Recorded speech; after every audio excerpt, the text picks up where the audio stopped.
Okay बच्चों, चलो एक नई चीज पढ़ते हैं अभी, लॉगरिथम। डेफिनेशन पहले देखते हैं एग्जैक्टली क्या है ये।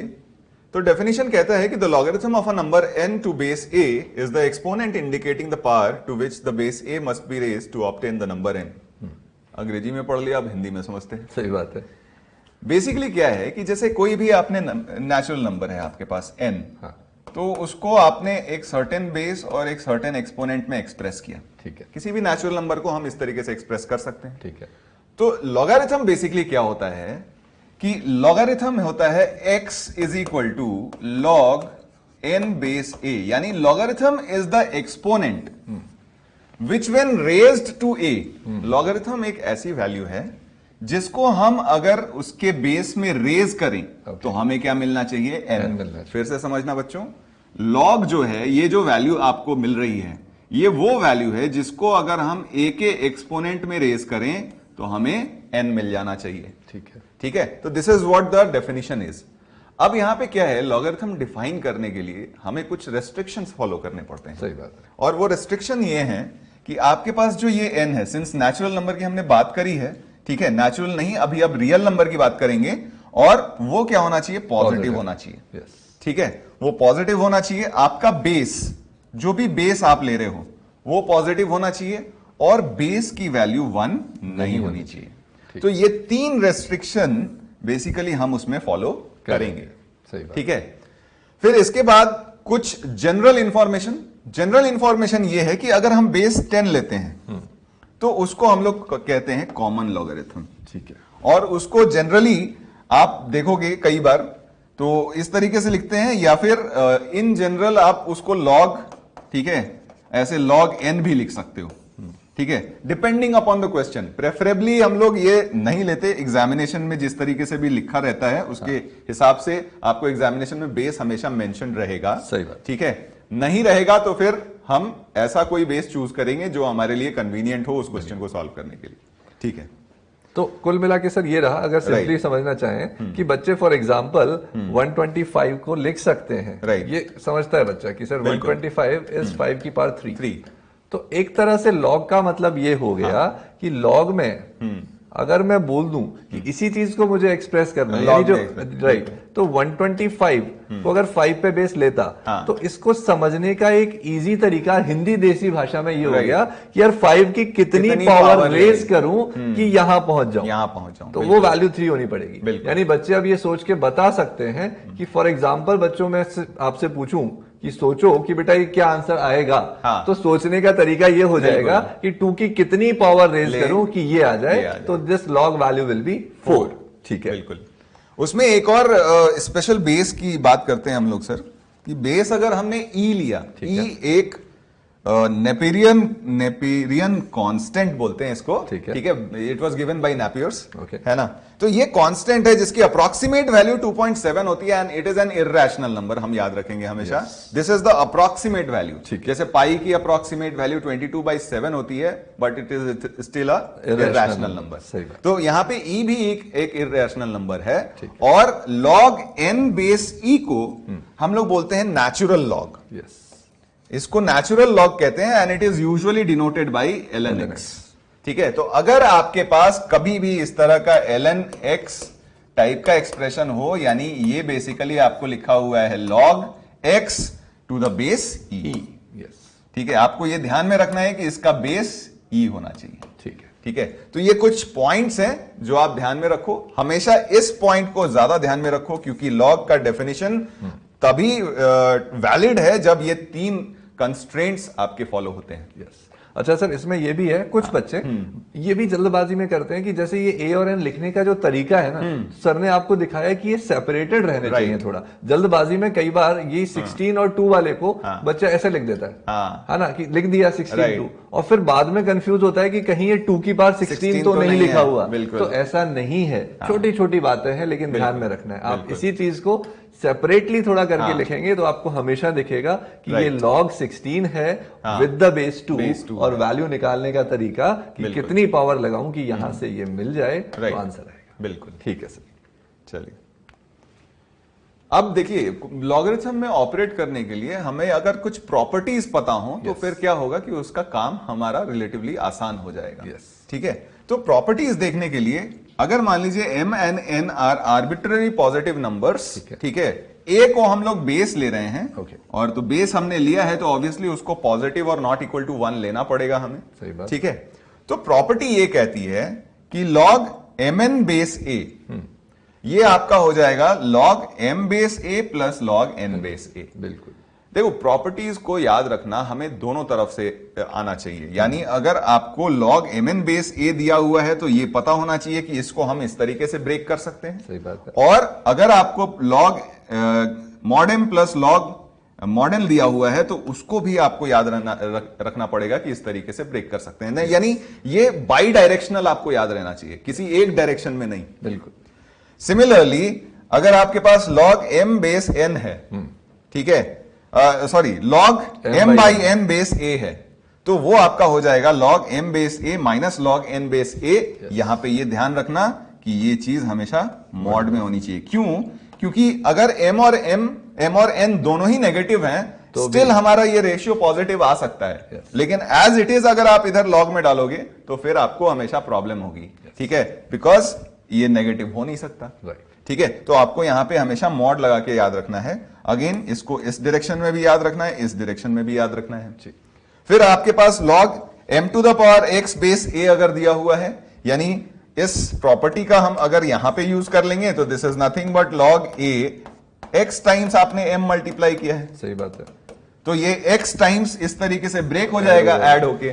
तो यानी ये बेसिकली इसको याद रखने का आपको ये तरीका है कि अगर आपके पास यहां m का कोई भी पावर है तो उस पावर को आप क्या कर सकते हो, बाहर निकाल के मल्टीप्लाई कर सकते हो। एंड अदर वे राउंड भी, अगर आपके पास कोई नंबर है यहां पे तो उसको log के अंदर ले जाके m के पावर में डाल सकते हो। तो मतलब ये है कि ये जो तीन प्रॉपर्टीज हमने देखी हैं, इसको दोनों डायरेक्शन से आपको हमेशा याद रखना पड़ेगा। और इनफैक्ट यहां पर भी जब आप बाहर लेके जा रहे हो then also you need to be careful कि यहां पर भी आप मॉड लगा लो। बिल्कुल, ये कहानी ध्यान रखनी है। फॉर एग्जांपल, अच्छा छोटी सी एक प्रैक्टिस की बात करते हैं बच्चों के लिए। फॉर एग्जांपल बच्चों log बेस 10 लेके चलें और आपको बोल दिया कि 5 into 3 है ना, या 15 लिखा हुआ है, तो उसको आप बिल्कुल लिख सकते हो log 5 base 10 plus log 3 base 10। एकदम बच्चों वाली बात कर लेते हैं। और इसी को अगर ये लिखा होता तो ये लिखना भी करेक्ट था। बिल्कुल। लेकिन अगर बच्चों कहीं लिखा हुआ है कि log of x square minus 1, ठीक है, बेस 10, तो आपको केयरफुल रहना पड़ेगा कि यहां पर जब आप इसको x plus 1 into x minus 1 लिख रहे हो तो यहां बच्चों आपको मॉड x प्लस 1 लेना पड़ेगा और यहां पर भी आपको मॉड ऑफ x माइनस 1 लेना पड़ेगा। ये ध्यान रखना है। सेम इज हियर कि आपको दिख रहा है कि सर log ऑफ, मान लीजिए x स्क्वायर बेस 10 था, ठीक है, इसको थोड़ा सीधा लिखते हैं। बच्चे बोलेंगे सर कैसे देखेंगे हम, आप भी क्या कर रहे हैं? तो यहां लिखते हैं बच्चों कि log of x square with the base 10 था, तो 2 आप बाहर ला सकते हो, बात बिल्कुल सही है, बट उसको आप किस तरह से लिखोगे, मॉड x बेस 10। बिल्कुल, इन चीजों का छोटी छोटी बातें हैं, ध्यान रखना है, बिकॉज हमने अभी सर ने बताया लॉग को डिफाइन ही इस तरह से किया है कि आपकी ये जो टर्म, इसको बोलते हैं अपन टर्म, जो लॉग के अंदर आ रही है, और ये हो गया बेस, तो ये जो वैल्यू है ये हमेशा ही पॉजिटिव होनी चाहिए। इस बात का ध्यान रखना। Yes sir. कुछ क्वेश्चंस करते हैं आप? बिल्कुल। तो देखिए अभी जो प्रॉपर्टीज हमने पढ़ी हैं वो बहुत अच्छी तरीके से यहां अप्लाई हो जाएंगे और उसका एक तरीके से एप्लीकेशन भी आप बहुत अच्छे से सीख जाओगे। आपको एक बात हमेशा ध्यान रखना है लॉग के क्वेश्चन करते समय, ठीक है, अगर आप कोशिश करो कि आपके जितने भी लॉग के बेसेस हैं, मतलब ये प्रैक्टिस हम लोग हमेशा मतलब अप्लाई करके रखेंगे क्वेश्चन सॉल्व करते समय, will always try to make all the bases of logarithm same. ठीक है, ये बेस सेम रखने की कोशिश करेंगे। तो फिलहाल तो हम बेस सेम दे रहे हैं, आगे जाके आप क्वेश्चंस में देखोगे कि आपके बेस अलग अलग भी हो सकते हैं, तो उसको हम कैसे अप्लाई करेंगे दैट विल बी देखेंगे बाद में। ठीक है, अब देखिए यहां पे आपके पास सारे बेसेस सेम है, तो अभी अभी हमने प्रॉपर्टी पढ़ी कि log m plus log n अगर हम लिखते हैं तो उसको हम लोग क्या लिख सकते हैं, log m इंटू n। तो यानी जितने भी ये एडिशन में टर्म्स हैं इनको हम log के अंदर ले जाके क्या कर सकते हैं, मल्टीप्लीकेशन में कर सकते हैं। तो यहां पे ये वैल्यू हो जाएगी 15/4 इंटू 16/25 इंटू 1/12। ठीक है, कैंसिल आउट कर लो, यहां पे आपके पास 3 5, ये 4 4 और ये पूरा का पूरा कैंसिल आउट हो जाएगा, यानी ये वैल्यू बचेगी आपके पास log 1/5 base 5. 1/5 is nothing but 5 to the power -1. Yes. अब बताओ, अभी अभी हमने बात करी थी कि ये लॉग क्या रिप्रेजेंट करता है कि 5 का आप कितना पावर लो कि आपका वैल्यू 5 का पावर -1 हो जाए, यानी आंसर आपका क्या हो जाएगा -1. यहां से एक चीज और आप ध्यान रखो कि अगर आपके पास कभी भी log a बेस a आता है तो ये वैल्यू क्या हो जाएगी 1 हो जाएगी, और आपके पास कभी भी log 1 बेस a आता है तो ये वैल्यू हमेशा क्या हो जाएगी 0, क्योंकि a का कितना पावर लोगे कि वैल्यू 1 हो जाए, सही बात है, 0. तो ये दो चीज आप ध्यान में रखना, ठीक है. आगे बढ़ते हैं, एक और क्वेश्चन लेते हैं, ठीक है. अभी भी यहां पे हम वो प्रॉपर्टीज यूज करेंगे. जिन लॉग्स के बीच में प्लस साइन है, ठीक है, उसको हम क्या करेंगे, अंदर की क्वांटिटीज को मल्टीप्लाई करते हैं और माइनस साइन वाले को डिवाइड करते हैं. लेकिन उससे पहले आपको क्या इंश्योर करना है कि यहां पे आपका लॉग का जो कोएफिशिएंट होना चाहिए वो क्या होना चाहिए 1 होना चाहिए, ठीक है. तो सबसे पहले हम इस 2 को अंदर ले जाएंगे, ठीक है, इस 3 को अंदर ले जाएंगे और इस 4 को अंदर ले जाएंगे. LHS लेके चलते हैं, बिल्कुल, ठीक है. और लॉग का कुछ भी बेस मान लेते हैं. एग्जैक्टली. अगर बेस मेंशन नहीं है तो यानी बेसिकली आपको एक कन्वीनियंट बेस दिया हुआ है which basically satisfies that it is positive and it is not equal to 1.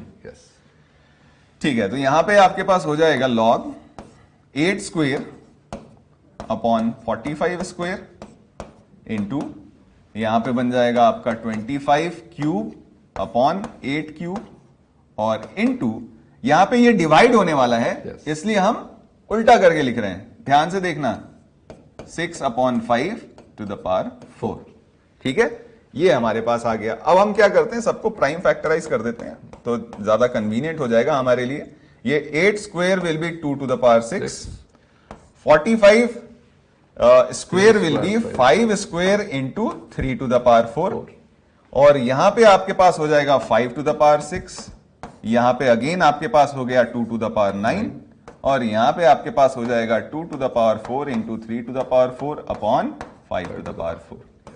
ये वैल्यू आ जाएगी. अब देखो, आप यहां पे आपको सिंप्लीफाई करना ज्यादा आसान हो जाएगा. ये 5 स्क्वायर 5 टू द पावर 4, ये 5 टू द पावर 6 से कैंसिल आउट हो जाएगा. ठीक है, यहां पे 3 to the power 4 3 to the power 4 आपका कैंसिल हो गया. ठीक है, और यहां से देखो तो आपके पास बच गया log 2. ठीक है, यहां पे क्वेश्चन में भी ये 2 होना चाहिए. ठीक है, तो log 2 आ गया. तो क्लियरली अगर आप इसको कंपेयर करते हो तो यहां से k की वैल्यू क्या आ जाएगी 1 आ जाएगी. तो ये आपका फाइनल आंसर हो जाएगा. सॉल्व करते टाइम ये log ऑफ 2 दे रखा है. हाँ. इस थॉट प्रोसेस के साथ आपको सॉल्व करना. बिल्कुल ठीक.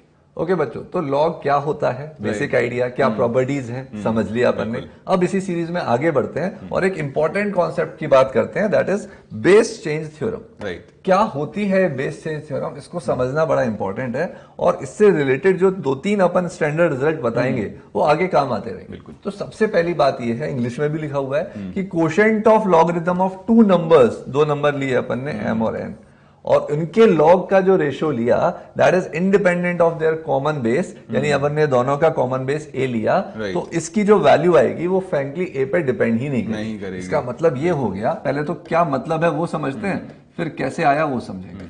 यानी आपने लिया 2 नंबर्स और आपने बोल दिया चाहे मैं a बेस लेता चाहे मैं कोई बेस b लेता, राइट, ये जो वैल्यू आनी है ये हमेशा ही सेम रहेगी, ए और बी पर डिपेंड नहीं करेंगी, एंड सो ऑन.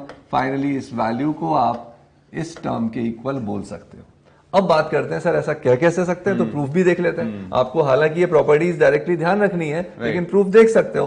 तो पहले मैं आपको प्रूफ बता देता हूं, फिर आप नोट डाउन कर लेना, बिकॉज उसके बाद इरेज करके अपन आगे की बात करेंगे. तो बस इतनी सी कहानी है कि ये जो log of m base a है, इसको थोड़ी देर के लिए x मान लेते हैं बच्चों. यानी ये बात पक्की हो गई कि m को लिख सकते हैं a की power x. Similarly log of n base a को मान लेते हैं y, यानी ये बात भी पक्की है कि n को बोल सकते हैं a की पावर y. अब आपको जो चीज फाइंड आउट करनी थी वो था इन दोनों का रेशो।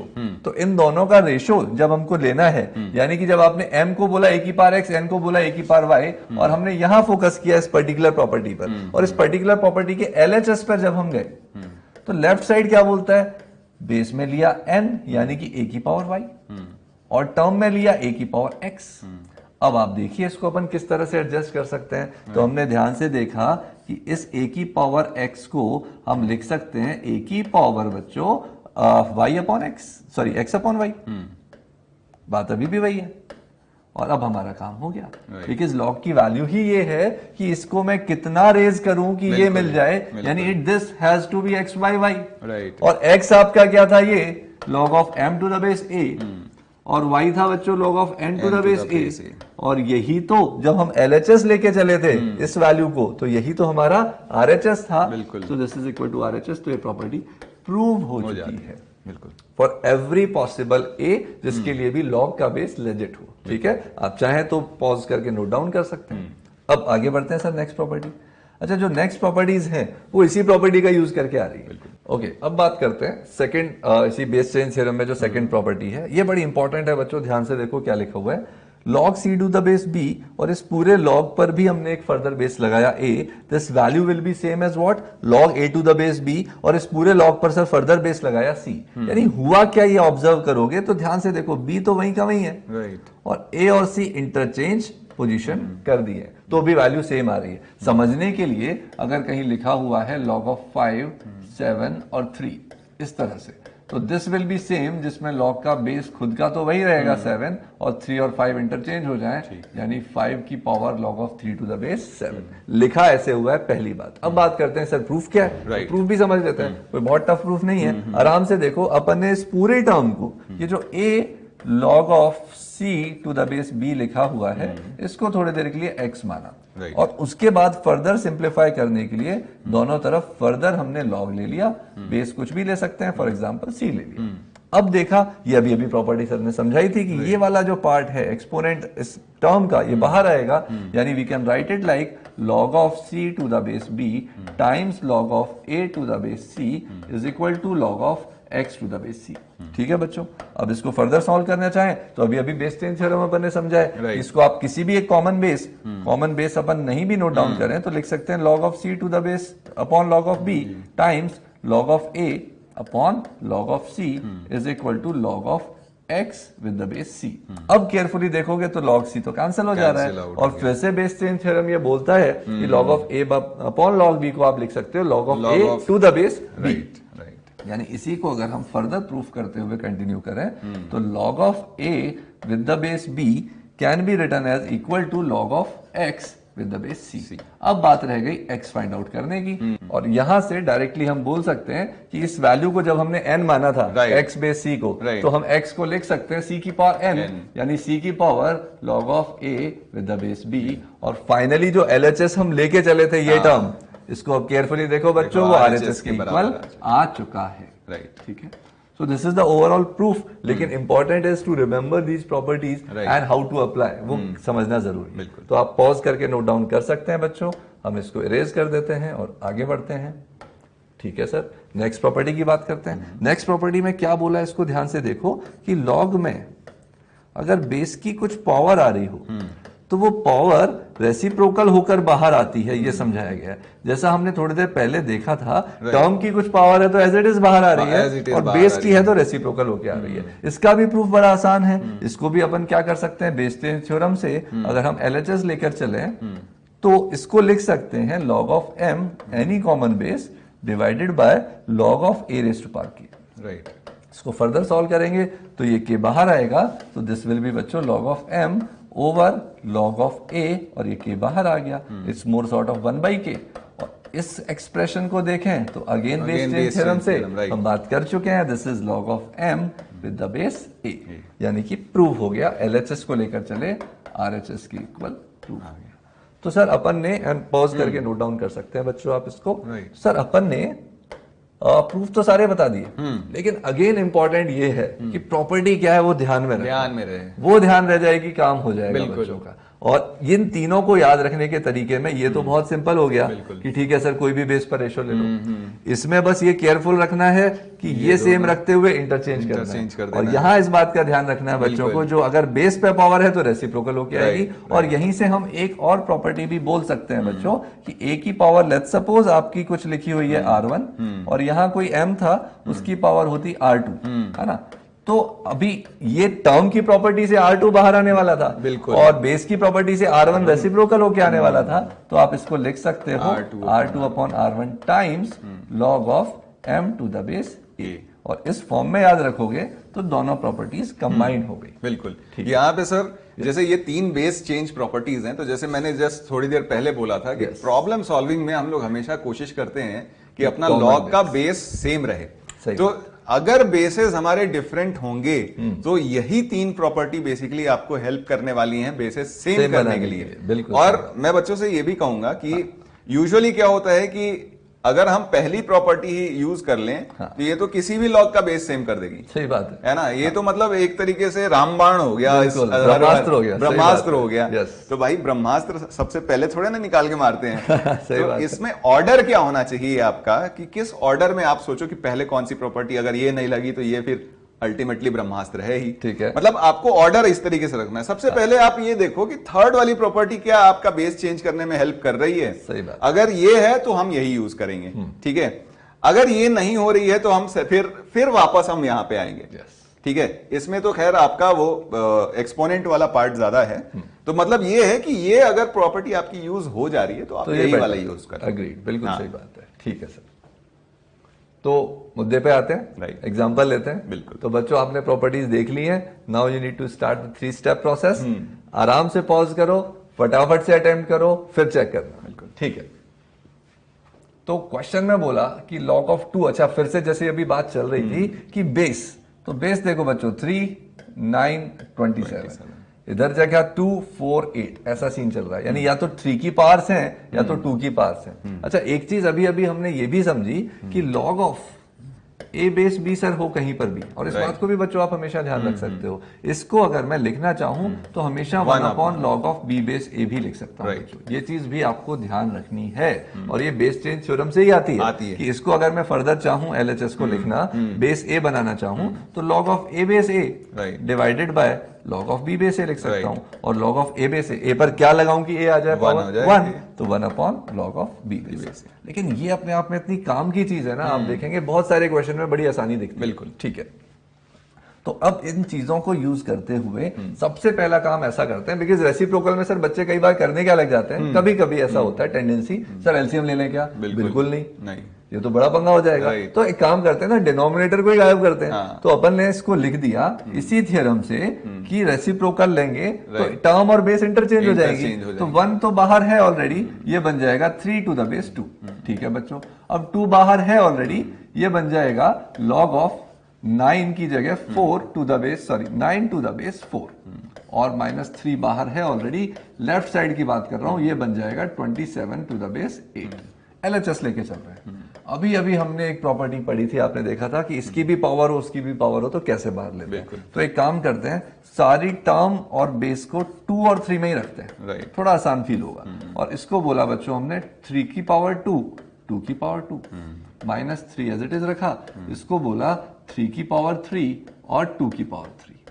अब आप ध्यान से देखोगे तो आपका काम बड़ा आसान होने वाला है। कैसे कि ये ऑलरेडी 2 तो था, अब इस वजह से यहां जो हमने अभी प्रॉपर्टी पढ़ी, तो हम R1 और R2 वाली जो हमने बात करी थी उसमें हम क्या बोलते थे कि जो भी पावर R1 है वो बाहर आएगी और नीचे R2 रेसिप्रोकल होके आएगी। तो इसको आप बोल सकते हो एक तरह से 2/2 बन के बाहर आ जाएगा और बचेगा क्या, log of 3 to the base 2।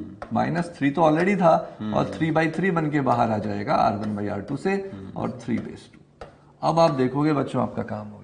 इसको थोड़ी देर के लिए टी मान भी लो, वैसे जरूरत नहीं है, दिख रहा है। तो ये लिखा क्या हुआ है, 2t + 2t - 3t। तो कैंसिल होके ऑटोमेटिकली चीजें क्या बन गई, 0। और वही आपका आरएचएस था, वही प्रूव करना था।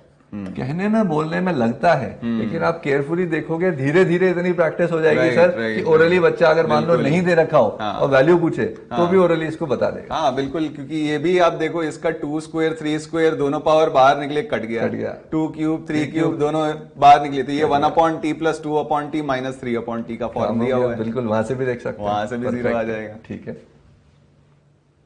एक और सवाल ले लेते हैं बच्चों। आपको बोल रहा है प्रूव करो, तो अपन एलएचएस लेके चलते हैं। ठीक है, अब जब एलएचएस लेके चलना है तो बेस पर फोकस करेंगे अपन फिर से, और जब बेस पर फोकस करेंगे तो आपको दिखेगा कि बेस कहीं तो 3 है, कहीं 36 है, ये है वो है। तो मोटिव क्या रहेगा? बेस को 3 बनाना, कॉमन बेस रखते हैं। तो log of 12 बेस 3, सबसे पहला स्टेप यही। और अभी अभी हमने बेस चेंज थ्योरम से देखा कि इंटरचेंज हो जाएंगे, डिनोमिनेटर को न्यूमरेटर में लेके जाना है। तो 36 base 3 minus already log of 4 base 3, और यहां ध्यान से देखा तो 108 विद द बेस 3, यानी ये अपना एलएचएस चल रहा है। अब थोड़ा सुकून तो लग रहा है कि हाँ सॉल्व कर लेंगे प्यार से, बेस तो सेम हुआ एटलीस्ट।